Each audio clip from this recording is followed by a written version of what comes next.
स्नेहभोजनाला जाण्यापूर्वी परवानगी घ्यावी अशी सूचना ही आदित्य ठाकरेंनी त्यांच्या खासदारांना केली आहे। पण आदित्य ठाकरेंच्या या सूचनेमुळे खासदार नाराज असल्याची चर्चा आहे। आदित्य ठाकरे दिल्ली दौऱ्यावरती होते आणि यावेळी त्यांनी त्यांच्या पक्षाच्या खासदारांसोबत संवाद साधला। खासदारांनी वज्रमूठ कायम ठेवा आणि प्रत्येक खासदारांनी आपापसामध्ये संवाद ठेवला पाहिजे असा सल्ला आदित्य ठाकरे यांनी दिला। आदित्य ठाकरे साहेब त्या ठिकाणी मुख्यमंत्र्यांना भेटायला गेले तर त्या ठिकाणी काय परवानगी घेतली होती का शिवसैनिकांची?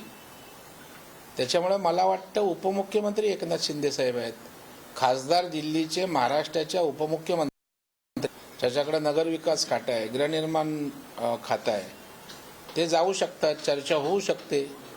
आणि पक्षात नसलं, विरोधी पक्षाच्या एकमेकांकडे जाणं ही महाराष्ट्राची राजकीय संस्कृती आहे।